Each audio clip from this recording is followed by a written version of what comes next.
Hello friends, welcome to Emmy spicy Tamil kitchen. எல்லாருக்கும் வணக்கங்க. இன்றைக்கி நம்ம கிச்சனில் ஸ்பைசியான மறக்கவே முடியாத டேஸ்ட்டில் நெத்திலி கருவாடு குழம்பு பண்ண போகிறோம். அட்டகாசமான முறையில். வாங்க வீடியோக்குள்ளே போகலாம். இந்த வீடியோக்குள்ளே ஸ்கிப் பண்ணாமல் பாருங்கள் லாஸ்ட் வரைக்கும். இந்த குழம்பு வந்துட்டு நம்ம எப்போவாச்சும் ஒரு உணவு நம்ம சாப்பிட்ருப்போம். அது நம்மளுக்கு ஞாபகத்திலேயே இருக்கும். அந்தளவுக்கு டேஸ்டியாக இருந்திருக்கும். அதே மாதிரி இது அந்தளவுக்கு எப்போவுமே நீங்கள் நினைவில் வச்சுக்கிற மாதிரி இருக்குங்க இந்த நெத்திலி கருவாடு குழம்பு. இப்போ இதுக்கு தேவையான பொருட்கள் என்னென்னு பார்த்துக்கலாம். சொரக்காய் வந்துட்டு நம்மளுக்கு தேவையான அளவுக்கு நம்ம காய் எவ்வளோ தேவையோ அவ்வளோ வந்துட்டு தோல் சீவிட்டு கட் பண்ணி வச்சுக்கோங்க. பிஞ்சு சொரக்காயாக இருக்கணும். 2 தக்காளி எடுத்துக்கோங்க. 100 கிராம் நெத்திலி கருவாடு எடுத்துக்கோங்க. 2 ஸ்பூன் மல்லித்தூள், 2 ஸ்பூன் மிளகாய்த்தூள், 1 ஸ்பூன் மஞ்சள் தூள், ஒரு நெய்மீன் கருவாடு எடுத்துக்கோங்க, 1 ஸ்பூன் சீரகத்தூள், ஒரு எலுமிச்சம்பழ அளவுக்கு புளி எடுத்துக்கோங்க. 100 கிராம் வந்துட்டு நம்ம கருவாடு எவ்வளோ எடுக்கிறோமோ அந்தளவுக்கு வெங்காயம் எடுத்துக்கோங்க. சின்ன வெங்காயம் ரொம்ப டேஸ்டியாக இருக்கும். அப்படி இல்லை அப்படின்னா பெரிய வெங்காயம் எடுத்துக்கோங்க. 3 பச்சை மிளகா எடுத்திருக்கேன் நான். உங்களுக்கு காரத்துக்கு தகுந்த மாதிரி நீங்கள் பச்சை மிளகா எடுத்துக்கோங்க. இப்போ வந்துட்டு இந்த நெத்திலி கருவாடை வந்துட்டு நம்ம கொஞ்சம் நேரம் தாங்க ஊற வைக்க போகிறோம். 5 நிமிஷம் ஊற வச்சா போதும் சுடு தண்ணியில். இது வந்து சாப்பிட்டா சீக்கிரமே ஊறிடும். இப்போ நம்ம இந்த மசாலா எல்லாமே நம்ம அரைச்சி எடுத்துக்க போகிறோங்க. இந்த அரைச்சி எடுத்து குழம்பு வச்சோன்னாக்க நம்ம அம்மியில் அரைச்சி சாந்து அரைச்சி எடுத்து வைக்கிற மாதிரி அந்த அளவுக்கு டேஸ்டியாக இருக்கும். இப்போ மல்லித்தூள் சேர்த்தாச்சு. மிளகாய்த்தூள் சேர்த்துக்கலாம். சீரகத்தூள், மல்லித்தூள், மிளகாய்த்தூள், மஞ்சள் தூளையும் சேர்த்துக்கலாம். இதோடு வந்துட்டு இந்த வெங்காயத்தையும் சேர்த்து அரைச்சி எடுத்துக்க போகிறோங்க. இதில் பாதி வெங்காயத்தை அதில் சேர்த்துக்கோங்க.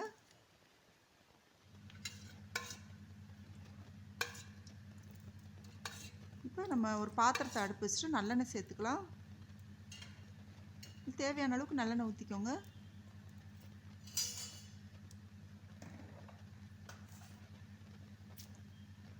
நல்லெண்ணெய் காஞ்சி வரட்டும். கடுகு, வெந்தயம் இது மட்டும் போட்டு தாளிக்க போகிறோம். நம்ம உளுந்தம்பருப்பு, வெந்தயம் சேர்த்தாச்சு. இப்போ வந்துட்டு நம்ம இந்த நெய்மீன் கருவாடை வந்துட்டு பொரிச்சு எடுத்துக்கலாங்க. இந்த பொரிச்சு எடுத்துட்டோம்னாலே பொரிச்சு எடுத்துகிட்டு நம்ம கடைசியில் சேர்க்க போகிறோம். இந்த குழம்புக்கே வந்துட்டு அவ்வளோ ஒரு டேஸ்ட்டு கொடுக்கும்.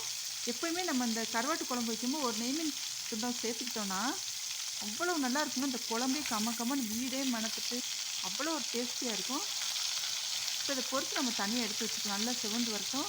அந்த நம்ம கடுகு அந்த வெந்தயம்லாம் தாளிச்சோம் அந்த சட்டிலே வந்துட்டு அந்த கடுகு பொரிஞ்சிட்டு இருக்கும்போது இந்த கருவாடையும் போட்டு பொரித்து எடுத்துக்கலாம்.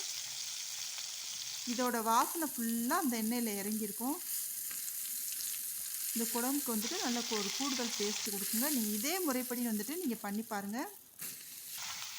இப்போ இந்த கருவாடை வேறு ஒரு பாத்திரத்துக்கு மாற்றியாச்சு. இப்போ சுரக்காயை ஒன்றா சேர்த்துக்கலாம். இந்த சுரக்காயை வந்துட்டு நல்லா வதக்கி விட்டுருணும். அந்த எண்ணெயிலே வந்துட்டு நல்லா சுற்றி வதக்கி விட்டுணும். இப்போ வெங்காயத்தை சேர்த்துக்கலாம். இந்த வெங்காயத்தை வந்து கட் பண்ணாமல் முழுசாக சேர்த்துக்கிறது நல்லாயிருக்கும். முழுசாக கிடைக்கிறது வந்துட்டு நல்லாயிருக்கும். அதோடய ஃப்ளேவர் எல்லாம் இறங்கி ரொம்ப டேஸ்டியாக இருக்கும். இப்போ 1 ஸ்பூன் இதோட மிளகாய் தூள் சேர்த்துப்பாங்க. இப்போ இந்த மிளகாய் தூள் சேர்த்து இந்த காயோடய சேர்த்து நம்ம வதக்க போகிறோங்க.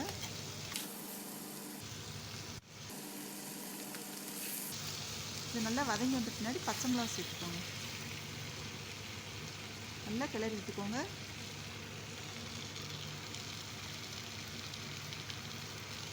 இப்போ வந்து தக்காளி 2 கட் பண்ணி வச்சுருக்கோம் இல்லையா, அதையும் இதோட சேர்த்துக்கலாம்.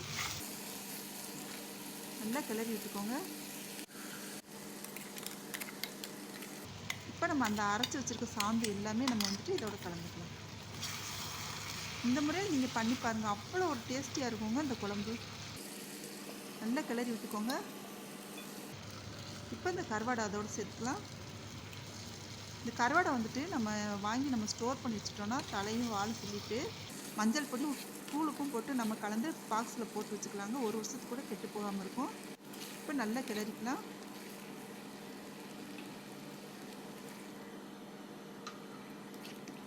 தண்ணி சேர்த்துக்கலாம். அந்த குழம்புக்கு தேவையான தண்ணி சேர்த்துக்கலாம்.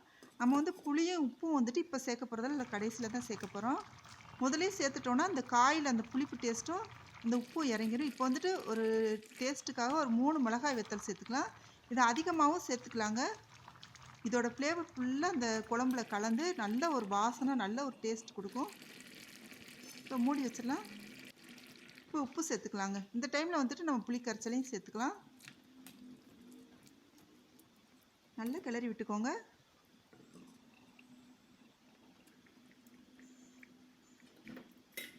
இப்போ அந்த நெய்மீன் கருவாடு துண்டத்தை போட்டுட்டு உள்ளே நம்ம போட்டோம்னாலே அது ஆட்டோமேட்டிக்காக நல்லா கரைஞ்சிருங்க. கரைஞ்சி வாசனை வீடு ஃபுல்லாக கமகமன்னு வாசனை அவ்வளோ வாசனையாக இருக்குங்க.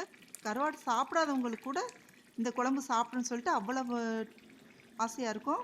இந்த ரெசிபி உங்களுக்கு பிடிச்சிருந்துச்சுன்னா நம்ம சேனல் இது வரைக்கும் நீங்கள் சப்ஸ்கிரைப் பண்ணலான்னு சப்ஸ்கிரைப் பண்ணிக்கோங்க. பெல் ஐக்கானை கிளிக் பண்ணுங்கள், கமெண்ட் பண்ணுங்கள், எப்படி இருந்துச்சுன்னு சொல்லிட்டு ஷேர் பண்ணுங்கள், லைக் பண்ணுங்கள். நீங்களும் பண்ணி சாப்பிடுங்க, ஹேப்பியாக இருங்க. தேங்க்யூ.